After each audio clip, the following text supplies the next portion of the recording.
হাওড়া শালিমার থেকে শ্রী জগন্নাথ এক্সপ্রেসে করে পুরী যাওয়ার ট্রেন সন্ধ্যা 7:05।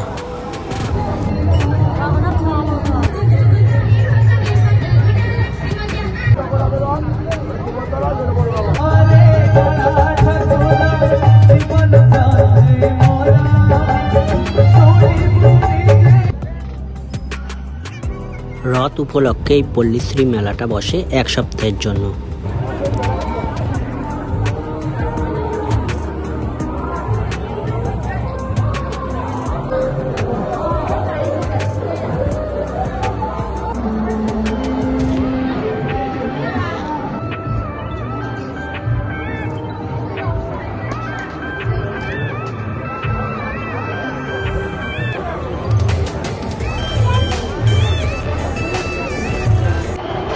তিনটে রথের মধ্যে সব থেকে প্রথম যেটা রথ সেটা হলো বলরাম দেবের রথ।